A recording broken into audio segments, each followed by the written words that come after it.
Hey everyone, welcome back to my new video. Are you feeling upset all the time and wondering why? Well, then this video is really for you. So make sure you stay to the very end, as this video will give you great insights that are not only new to everyone, but could also be life-changing for you to learn. And with that said, let's get this video rolling. Just gonna go through some backstory for today's video, so please bear with me, otherwise things would not make sense. Now I'm sure you all know this little educational institution named Yale University. Okay, who am I kidding? It's not little. In fact, it is one of the most prestigious schools in the whole world. And in the spring of 2018, they launched a new psychology course for the students, the Psychology and a Good Life. And it's all about the science of happiness. It is the most popular course in Yale's over 300 years of history. It is so popular that the professor in charge, Professor Laurie Santos, also made a modified version of the course and made it free to the public online. You can check out all the details in the description box below. I put a link down there. It is a free course, although you can choose to pay extra for the course certification, and that's entirely up to you. I don't get anything whether you sign up or not. I'm just here to share the good stuff around with everyone. But anyway, I've skimmed through the 20-hour course over the weekend, and I'm gonna share with you the interesting facts that I've learned, and I'm sure they will also resonate with you. This video you're watching is the first one to a two-part series. Today, I'm gonna go through with you facts pertaining to happiness, while the next video is about methods to become a happier person. Everything I'm about to share with you today and in the next video are based on science and research and not by opinions. So I hope it gives you some credibility. These two videos are by no means a summary of the course, and they're not even remotely close to being called a synopsis. There are just some key takeaways that I find interesting to share with you. Now, before I jump into the material today, if you are new to this channel, please consider subscribing to this channel, as I go through many topics ranging from personal finance to life planning and well-being that are particularly relevant to young adults and senior adolescents. Alright, let's get into the first topic about happiness, the misconception about happiness. Happiness is overrated. And what do I mean by that? Whatever you think will make you happier or a lot happier will generally end up just making you slightly happier or not at all. We overestimate the effect of certain things which we believe would make us happier in general. Well, if you ask some random person what would make them feel happier, most of the answers would somehow revolve around money, true love, and appearance, among many other things of course. But these three come up quite frequently. And according to many research done, as presented in the lectures, those who got some form of extra money, whether from a new job or job promotions or even winning a lottery, the happiness gain were all very short-lived, and the lasting effects were also very minimal. In fact, those who got a promotion believed that they should be paid even more. And as for the case of true love, a study was conducted to evaluate happiness before and after getting married. And the finding was that the happiness level tapered off after just 1 to 2 years into the marriage, and the happiness level returned to the level of being single. And then there were studies done in physical appearance. Studies were done on before and after weight loss programs and plastic surgery procedures. And they found that people did not become much happier, and in some cases, they even became less happy. So whatever you think that will make you feel happier, often than not, they have a very short-term effect. But overall, the happiness was very short-lived, if not absent altogether. Our mind is built to get used to stuff. When you are experiencing something that makes you happy, the feeling goes away faster than you think. Of course, there are strategies in how to prolong this effect, but that is in the next video. But as you see, we overestimate the lasting effects of happiness. And a surprising thing is that sadness and disappointment are also overestimated. In a very similar manner, we often believe that whatever would make us feel bad often end up not being too big of a deal, if not leveled off faster than we thought. We just talked about how our mind is built to get used to things. But the bigger problem is that we don't realize this. How much time have you felt anxious or worried about something bad is gonna happen? Your school grades, your job interview, or whatever the outcome you're waiting for.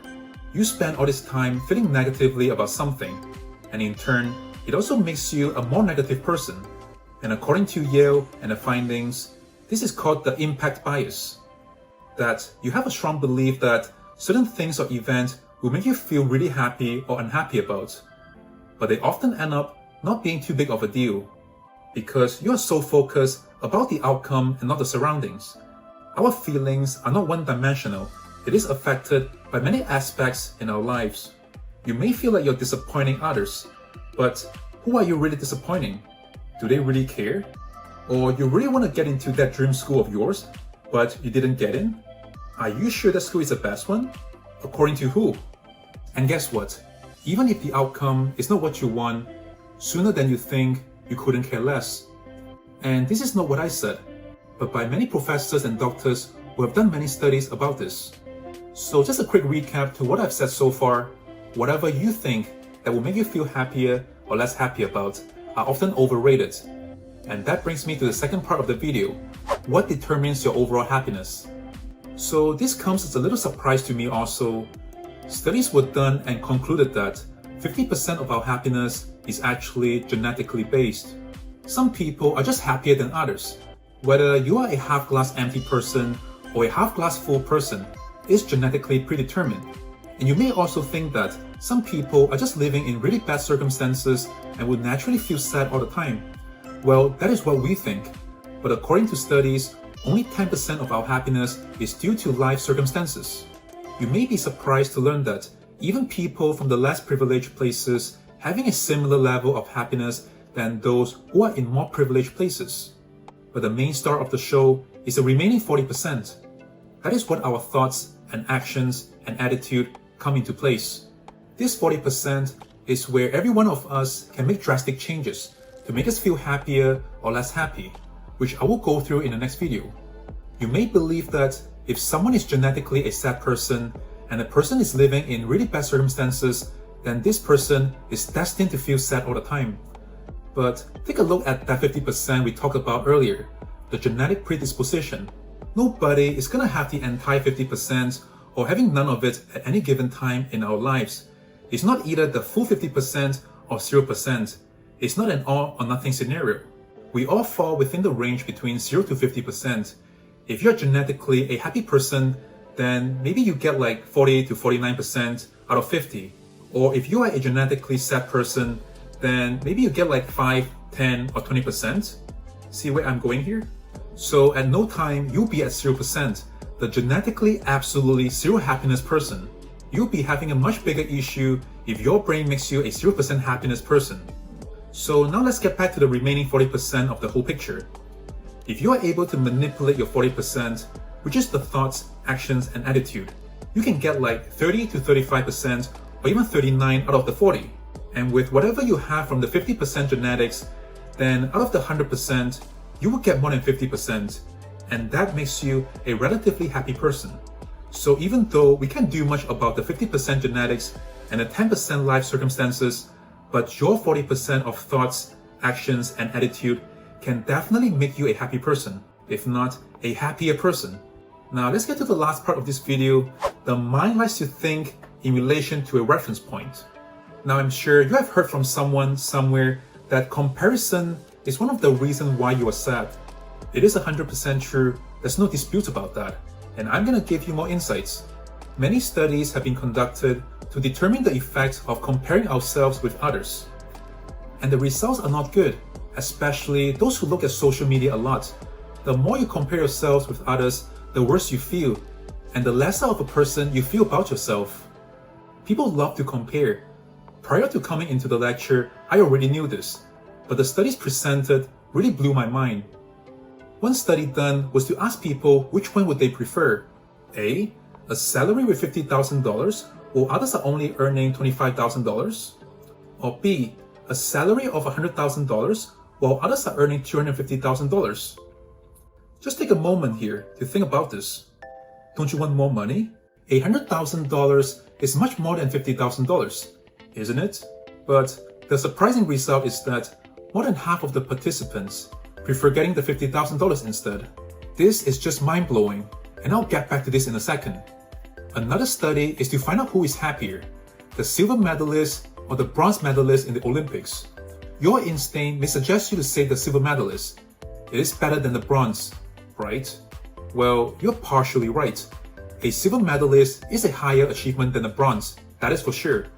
But it turns out, the bronze medalists are happier people than the silver medalists in general. So here's the deal. the reference point of the silver medalist is the gold medalist. It was a matter of a split second that the silver medalist lost to the gold medalist. The silver medalist would have won if it wasn't for that split second. So the reference point for the silver medalist is the gold medalist. On the other hand, the reference point for the bronze medalist is the 4th place, which does not even get to stand on the podium. The bronze medalist almost did not make it to the podium. The person is just happy and grateful to even make it. And back to the salary question, people would rather have the 50,000 salary than 100,000 salary, as long as people around you are not earning more than you. Because people will always compare, and it would feel much better to know that you are much better off than others. It is a twisted world we live in, isn't it? And recently, I watched this news about unemployment. Tons of people are either unemployed or going to be laid off, but surprisingly, they don't feel that bad. Because they know tons of other people are experiencing the same thing as them. They know that they're not much worse off than others. This gives me the insight that if you know others are worse off than you, then you will feel less upset or even better in some cases. Interesting facts, right? And in the next video, I will go through with you what are the ways that are according to science and research to help you become a happier person, so stay tuned for that. The course actually goes into much greater detail in these topics, but I simply cannot condense a 20-hour long course into a 10-20 minutes long video. And if you want to check out the entire course, I've put a link down in the description box below. Like I mentioned before, I get absolutely nothing by you visiting the course. I'm just here to spread the good stuff around. Okay, so tell me in the comment section below, what is the most surprising thing that you've learned from this video today? And if you find this episode useful, please do me a favor by liking this video and subscribing to this channel, as this will help this channel to grow and allow me to make more videos such as this one for you in the future. Alright, that's all for today, and make sure you stay tuned for part 2, and I'll see you in the next video. Peace out!